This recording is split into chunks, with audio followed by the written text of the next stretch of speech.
Today we're going to talk about the Johnson & Johnson lawsuit that is yielding $8 billion to a man who grew man boobs. We're also talking about the commission-free craze and how I was right about something. All that coming up.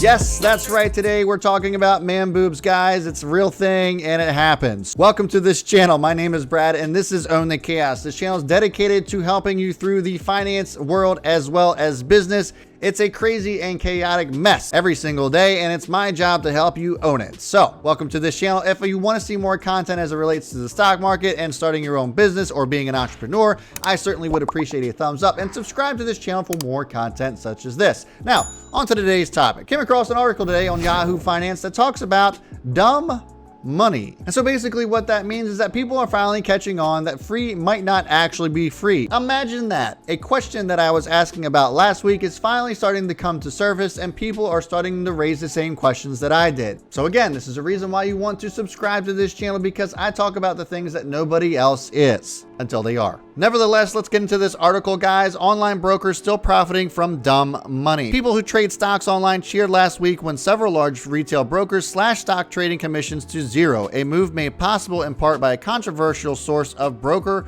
revenue that has drawn regulatory scrutiny. Charles Schwab, TD, E-Trade followed the lead of Interactive Brokers in eliminating stock and exchange-traded fund trading commissions, sending their share prices tumbling on the revenue they were giving up. But the brokers have other ways of profiting from retail trading, including interest earned on customer cash balance and margin lending. Here's the kicker that I've been talking about all of this time. There's also payment for order flow, in which wholesale market makers like Citadel Securities or Virtue Financial pay for the first crack at executing a stock order.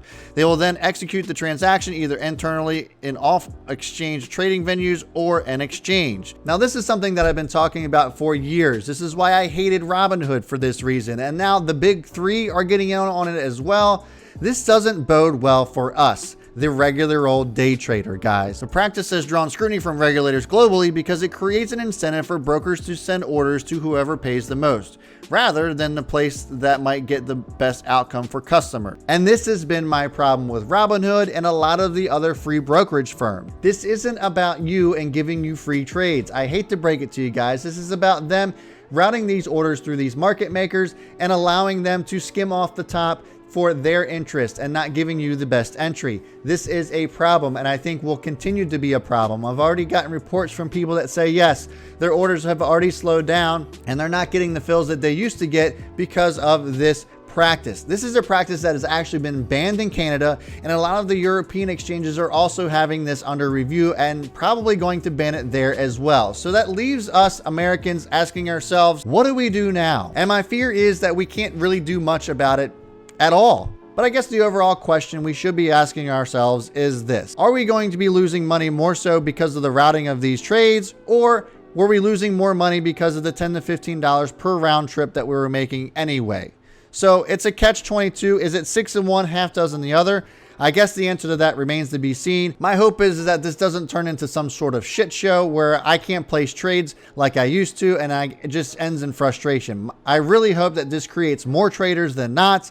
And again, we'll just have to see how this all plays out. All right, so the next topic for today is Johnson & Johnson, and I'm going to take you over to WeTrade HQ, which is a platform that my partner Jake and I have created to help you be a better trader. So if you're investing in the stock market or in cryptocurrencies, we want WeTrade HQ to be the place for you. It's a place where you can learn and grow and celebrate each other's success with free tools as it relates to trading. All I have to do is search out Johnson & Johnson here, and I can see that it's already gapped down considerably today. As of this recording, it's down 2%, gapped down pretty considerably because of this.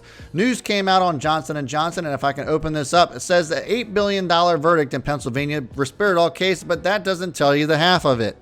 Jurors in Philadelphia Court of Common Pleas said Tuesday that Johnson & Johnson needed to pay $8 billion in punitive damages on top of a $680,000 compensatory judgment from 2018 for failing to warn Risperdal user Nicholas Murray of the risks of gynecomastia, a condition in which men can develop enlarged breasts. Now, I just needed to pause right here, okay? Because I feel for this guy, okay? He took Risperdal. He wasn't expecting, this man boob problem to happen. I'm sure, I haven't done enough research on how serious this case was for him. I mean, were they double D's or were...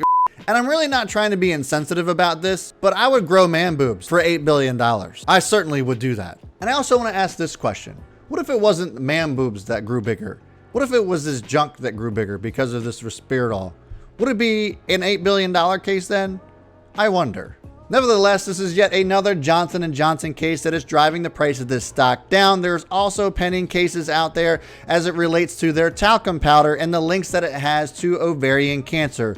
Boy, Johnson & Johnson, are you in a heap of trouble? If this brings $8 billion, I can only imagine what an ovarian cancer case might rake in. Nevertheless, I guess we'll have to wait to see how that all plays out. And that's going to be it for me, guys. If you like this video, I certainly would appreciate, again, a thumbs up and a subscription. You know, this is a little bit out of the box from my normal videos, but I thought this was just too interesting not to talk about. So if you like this, leave me some comments below. You want to see more stuff like this? You want to hear my commentary on some of the articles that come out as it relates to the stock market? It really is a circus, guys, and it's super entertaining. You know, people like to think that trading stocks are boring, and in certain cases, it can be argued that they are, but I mean, how can you not be entertained by something like this? So, again, leave me some comments below. Let me know what you think. And that's going to do it for me, guys. As always, I will see you all before the bell, and B. Smith is out. Hey guys, thanks for sticking around. If you want to subscribe to this channel, be sure to click that little circle up there. And if you want to see a barcast where me and my partner Christian hang out in a podcast format, but we're at a bar, it's a lot of fun. It's pretty entertaining. Click the link up here. And if you want to see more stock related videos, go ahead and click that link there. And I will see you in the next video.